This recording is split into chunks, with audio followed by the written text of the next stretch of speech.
Good morning, everyone. The time having arrived, I'll call this meeting of the Placer County Transportation Planning Agency on September 28th to order. We will begin with the flag salute. Supervisor Guler, would you? It would be my pleasure. I pledge allegiance to the flag of the United States of America and to the republic for which it stands, one nation, under God, indivisible, with liberty and justice for all. Thank you. And would the clerk be kind enough to call the roll? Baker. Here. Core. Here. Pesh. Here. Holmes. Here. Euler. Ewell. Here. All righty.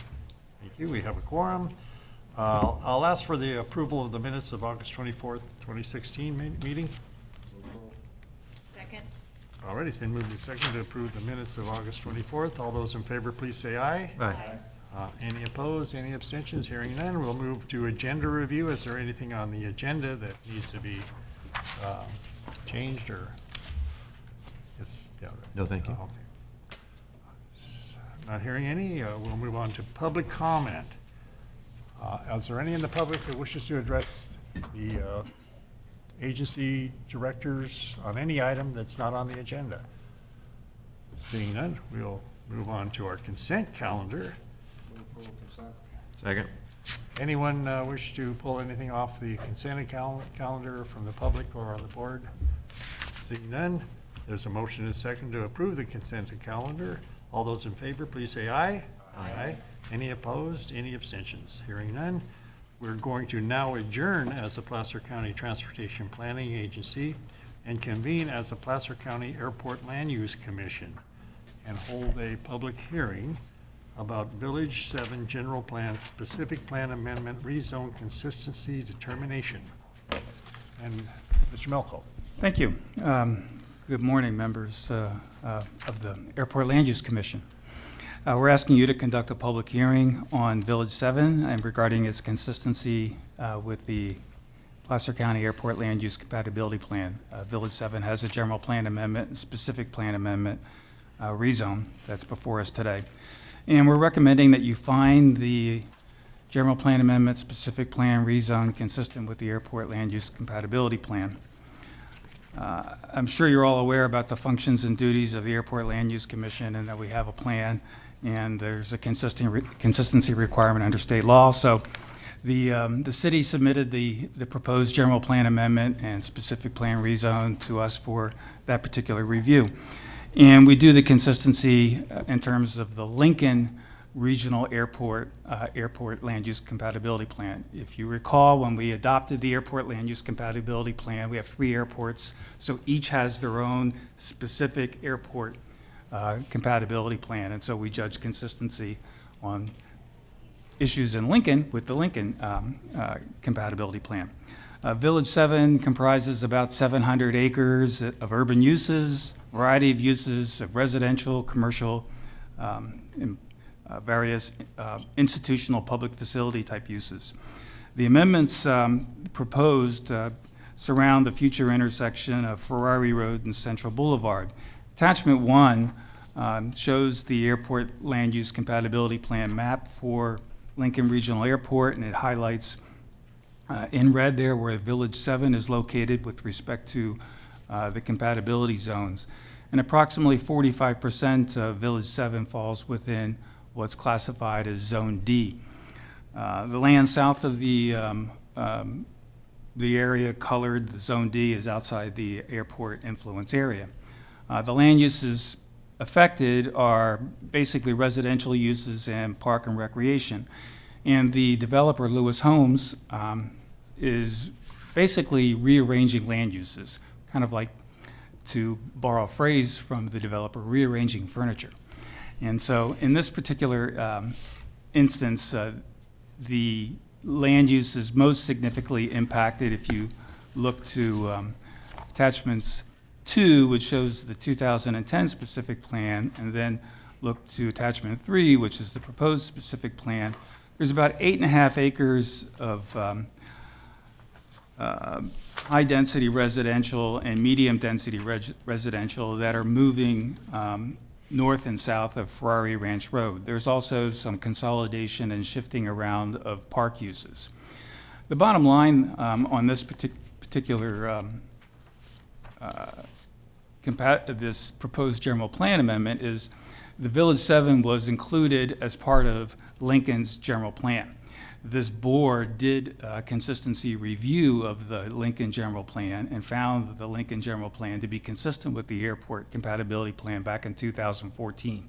So there's no, in this particular general plan amendment, as I noted, they're rearranging land uses. There's no overall increase in density or intensities.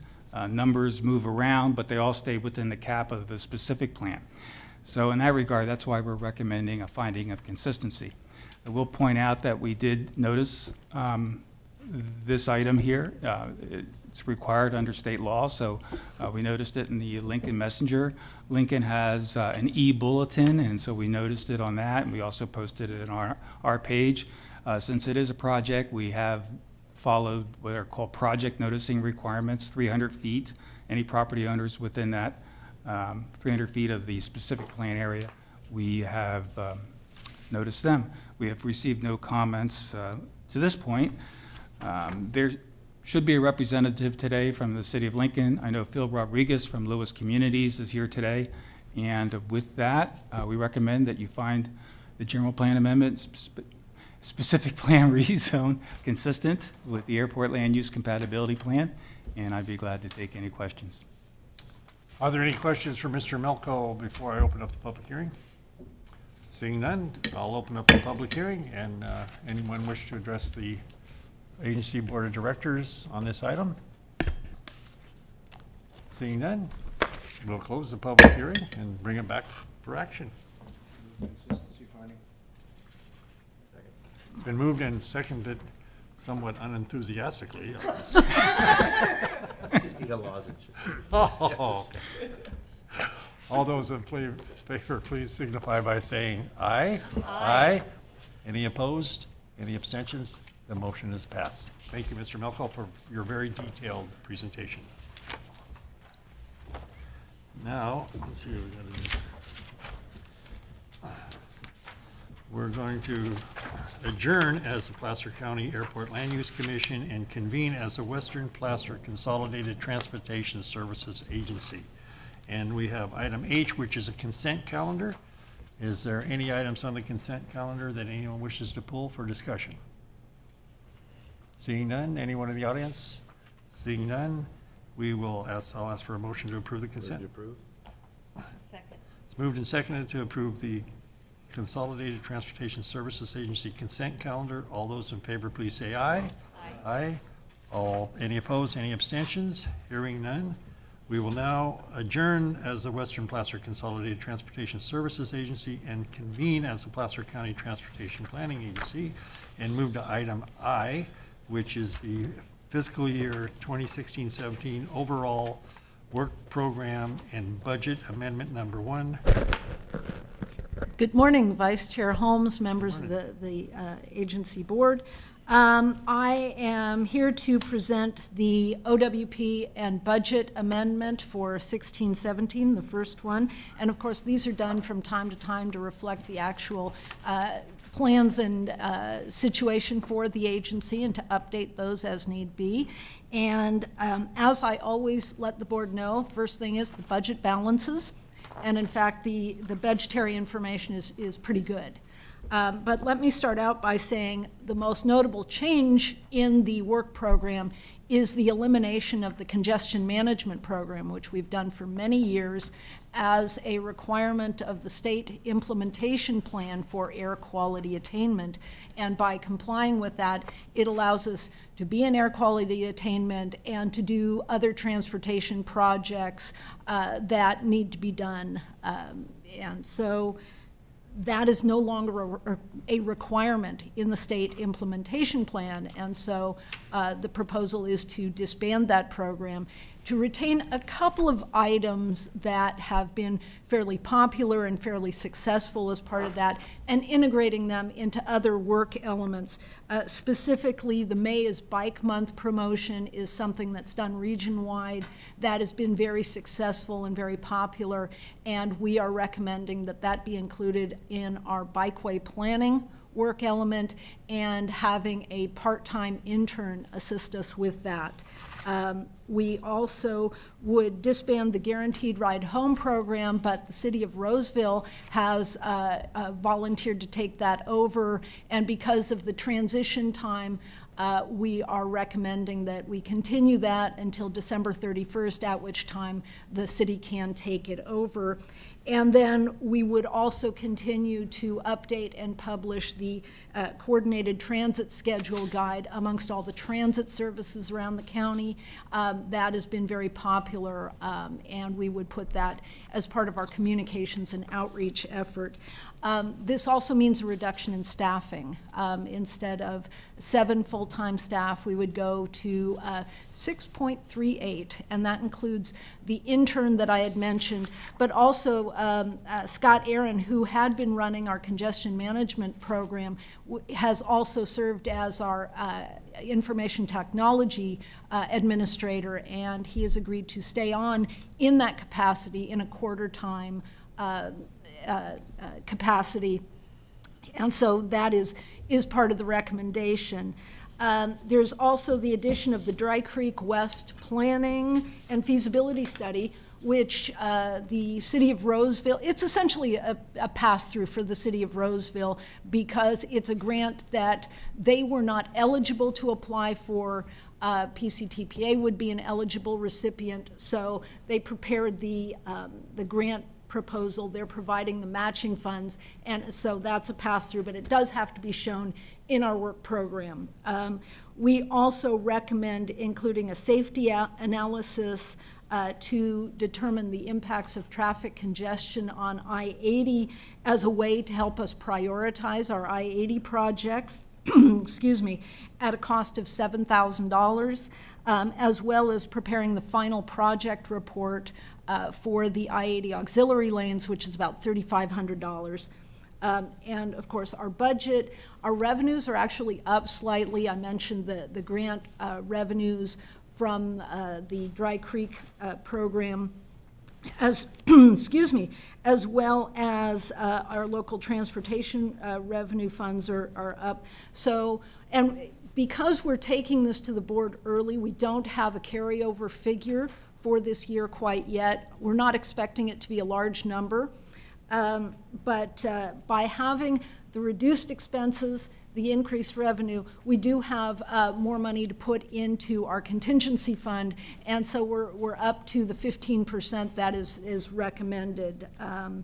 And I also, there's some minor changes in other work elements, but the bottom line is that our financial condition is in really good shape, and I'm happy to, and I want to add one other thing.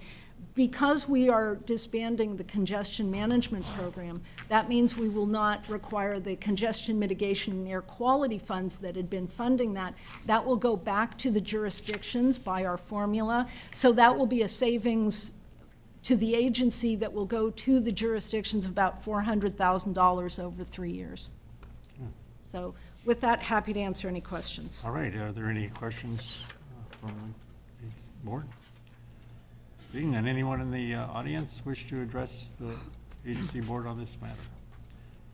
Well, seeing none, we will entertain a motion.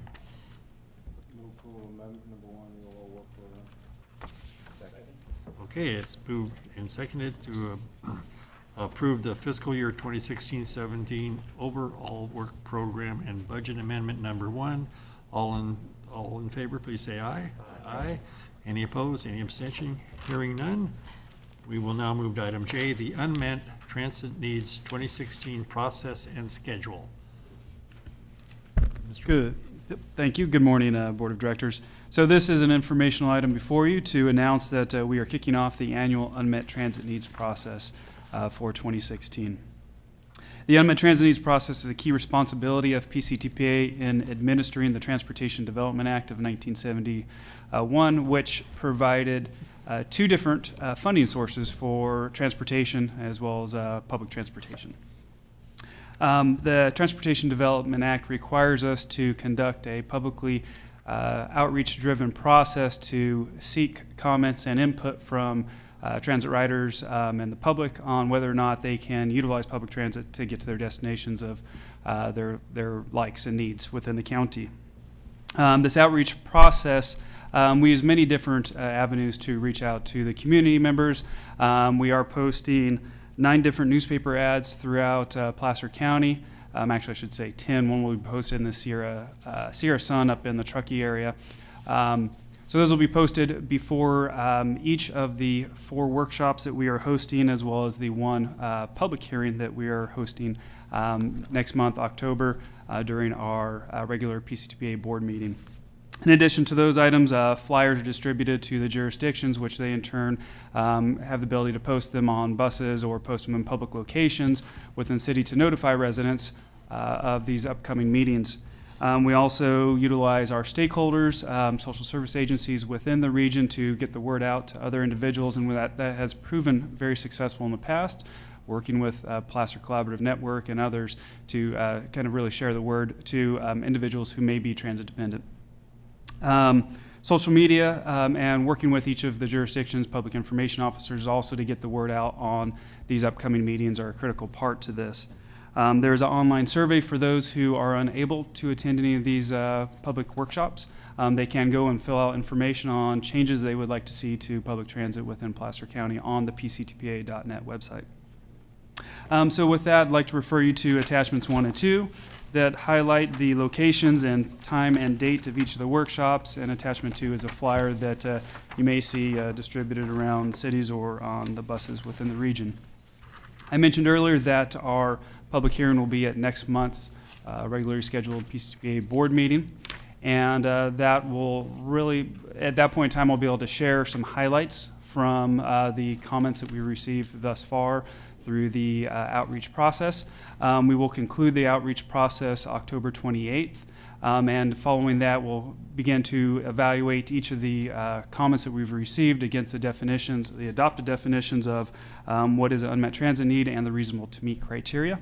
We will prepare a report that will be reviewed by the Social Services Transportation Advisory Council, the Transit Operators Working Group, a Technical Advisory Committee, all in January, and we'll be bringing a report to the board for presentation and adoption in February.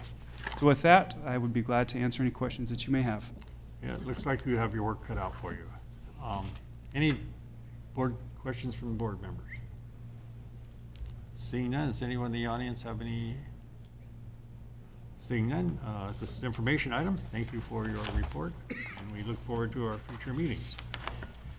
We'll now move to the Executive Director's report. Yes, I have a couple of items, and all of which I think are really good news. You may notice the salmon handout. We just received this yesterday, and this is the final approvals for the 8065 interchange environmental document. We have environmental clearance. And I know a lot of the board members know what a big deal that is on such a large project. And I have to give all the credit to Luke McNeil-Caird, who has shepherded this through over the last 4 years that he's been with the agency. He's kind of lived and breathed this and really pushed hard to make this happen. And so I really want to acknowledge his great work in getting us through this. Good job. Couple other things. We, as the board is well aware, there is a transportation sales tax on the ballot in November. And if it is passed, this agency would be administering that, and we need to hit the ground running if that does happen. And so I did want to update the staff on the board on what the staff is doing to make sure that we're ready should this pass. First off, we are going on a visit next week to the Contra Costa Transportation Authority, who is who are a somewhat similar transportation sales tax agency down in the Bay Area. They do a lot of road projects, as our expenditure plan shows, and so trying to learn from them how they're set up. They've been in place since the late 80s. So they've got a track record, a fairly successful one, so we want to learn from that. We also are speaking with bonding firms that would issue bonds ahead of the sales tax revenues, because I know the board is very interested in hitting the ground running in terms of building the improvements that are part of the investment plan. And so, as I say, we're talking to them. We are going to be issuing a request for proposal for a financial advisor to help us figure out how to do the bonding and the dollar amounts and sort of strategizing that. That would only be awarded should the transportation sales tax pass, but we want to be able to award fairly soon and again, hit the ground running. We are also preparing a request for proposal for design on the I-80 auxiliary lanes, that project that would add a fifth lane westbound on I-80 between Douglas and Riverside, as well as extend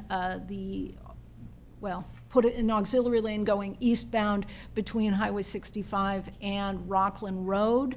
And should the transportation sales tax pass, we'd want to get started on designing that. It's a relatively small project with a big punch in terms of congestion. So that would be something we're preparing now. If the sales tax passes, we'll issue immediately afterwards. I think it's also worth noting that in the updated budget that you just approved, there is a more robust contingency.